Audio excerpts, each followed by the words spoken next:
Yaorana Sunshine, je voudrais te parler de magie noire aujourd'hui parce que oui, ce sont des choses qui existent. La magie, c'est l'âme qui agit, hein. Je te dis souvent qu'elle n'a pas de couleur. En fait, elle a la couleur que des intentions de la personne qui l'utilise, si tu veux. Ouais, en fonction de ses intentions.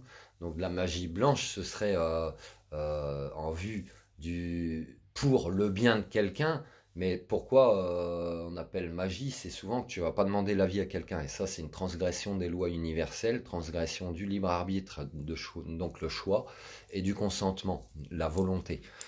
Donc quelqu'un qui ritualise des choses comme ça sans demander l'accord à la personne, eh ben, elle est déjà dans le mal quelque part. Donc même si l'intention, c'est pour ça qu'on parle de couleur, la magie blanche, l'intention n'est pas de nuire à la base, elle est plutôt d'aider. Mais si tu n'as pas demandé à la personne, il y a des gens qui ne veulent pas être aidés, quoi. On peut se sauver que soi-même de soi-même, tu vois.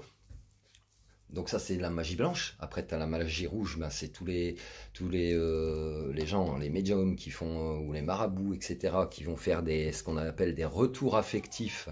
Bah, pourquoi tu veux forcer l'amour? Si tu forces l'amour, la personne, ah ouais, elle va revenir parce que les gens qui ritualisent ça, ils font des pactes avec des entités, ils ritualisent, ils sacrifient des poulets, j'en sais rien ce qu'ils font, et je m'en fous, j'ai même pas envie de le savoir. Mais en fait, la personne, l'être aimé qui est censé revenir, il va en revenir. Est-ce qu'il sera réellement lui-même? Est-ce qu'il sera réellement lui-même? Je suis pas sûr. Ça peut même en être dangereux puisque ah ben mon amoureux, mon amoureuse, elle est revenue, machin, je suis super content et tout. Puis en fait, au bout d'un moment, tu peux t'apercevoir que cette personne, elle va être jalouse, maladive, voire obsessionnelle. Et puis jusqu'à quel point? Jusque où ça peut aller? Et puis t'as la magie noire. Et là, ça reflète vraiment les intentions pourries de quelqu'un. Donc soit quelqu'un qui fera appel à un marabout, à un pseudo-médium, etc.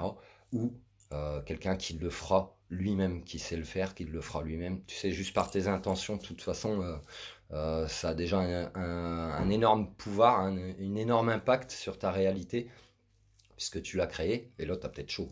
Et, et en fait, eh ben, ces personnes qui font là, donc qui font ça, de la magie noire, ils ritualisent, ils envoient de la merde, ils envoient leurs mauvaises intentions. Potentiellement, pareil, ils vont pactiser avec des entités. Donc ces gens-là, ben, ils ne savent même pas avec qui ils parlent. Et ils savent pas aussi que c'est comme s'ils ont signé un contrat avec le diable, hein. Il va y avoir un retour de bâton à un moment donné. Déjà, ils ont vendu leur âme. Et puis il y aura un retour de bâton à un moment donné, quoi. Tu pactises pas avec ce genre d'entité-là sans en payer le prix, j'ai envie de te dire. Donc toi, quand tu peux être attaqué, là je te parlais de magie noire, hein, je t'ai fait au moins un débriefing de ce qui peut exister, du moins dans mes connaissances. Euh, donc tu peux ressentir quand tu te sens attaqué en magie noire, tu peux avoir un cumul de ressentis qui sera la nausée, une forme de désorientation, comme si tu viens de te lever, ou comme si tu as pris une cuite, enfin tu te réveilles d'une grosse cuite, etc. Alors que tu n'as peut-être pas bu, ou que tu viens pas de te réveiller, mais tu vas être un peu comme ça, désorienté dans le gaz, quelques minutes on va dire. Et puis tu vas ressentir surtout sur ton plexus solaire une très forte pression. Très très forte pression. Tu peux même te sentir traversé, hein, par quelque chose, hein. Ou même le voir, hein, ça m'est déjà arrivé, ça fait comme un petit nuage noir, mais pouf, qui te traverse. Et l'autre, d'un seul coup, tu vas tomber, fatigue soudaine. Pareil, tu auras les mêmes ressentis que je viens de te dire, nausée, étourdissement, euh, pression sur le plexus solaire, sur le sternum. Donc quand tu ressens ce genre de choses, euh, la première chose à faire, c'est d'enlever cette pression que tu as sur le sternum. Donc ça, tout le monde peut le faire, tu vas faire ça comme ça, tu repousses un petit peu ce qu'on vient de t'envoyer. Et puis tu vas le renvoyer à l'envoyeur sous forme d'amour, hop, mais ça suffit pas. Parce que ce qu'on t'a envoyé, tu as quand même des choses qui sont entrées en toi, qui sont autour de toi, etc. Et, et du coup, je t'invite vraiment à te pratiquer toi-même un soin énergétique si tu sais le faire. Si tu sais pas le faire, d'aller voir un médium, un énergéticien, t'appelles comme tu veux, qui va te pratiquer ça. Parce que le fait de pousser, de renvoyer, ça ne suffit pas. Comme je t'ai dit, tu as des choses qui se sont ancrées, tu peux aller te baigner à la mer, ça va te purifier, mais pas forcément, ça t'enlèvera pas forcément tout si tu veux. Et, et du coup, le soin énergétique, il va t'enlever bah, vraiment des choses que tu peux avoir dans l'aura, puisque je te fais une vidéo parce que je viens de le vivre aujourd'hui en fait, hein. Et, et en me faisant mon soin, j'ai dégagé une entité qu'il y avait là, et j'ai dégagé une entité qu'on m'avait envoyée dans le chakra cœur. Et pourquoi en fait ces gens-là, ils ritualisent et ils pactisent et ils t'envoient plusieurs entités? Pose-toi la question, il y a plusieurs questions à te poser.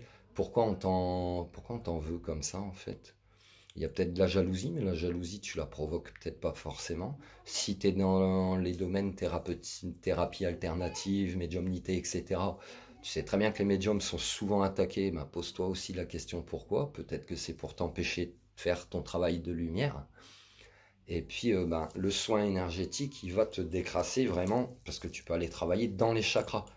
Et les entités qui t'envoient, donc en me faisant mon soin, j'en ai enlevé une qui était là, sûrement en train de me souffler des trucs de merde à l'épaule, tu vois, dans l'oreille, un petit peu comme le diable, et puis le petit ange dans les dessins animés, et je me suis enlevé une autre entité dans mon chakra cœur, comme si on t'envoie quelque chose pour te pourrir tes intentions, pour que tu changes, et en plus tu peux l'apercevoir quand tu es attaqué en magie noire. Euh, Tu vas être d'humeur colérique, tu vas être très fatigué, tu auras des cernes, euh, tu seras beaucoup négatif, peut-être même des idées noires. Alors tu peux perdre tes cheveux, tu peux avoir les ongles qui cassent, beaucoup de malchance dans ta vie, ta santé elle peut être impactée. Donc tu vois, je rigole pas avec ça parce que ça peut vraiment, vraiment avoir des conséquences sur ta vie. Quoi d'autre, tu peux avoir des démangeaisons sur le coude, là, tu vois, un peu là ou là. Pareil au niveau du genou et de ta cuisse, ça peut te gratter. Donc ça, c'est des indications pour te dire si jamais t'as pas ressenti ou que t'as pas fait attention.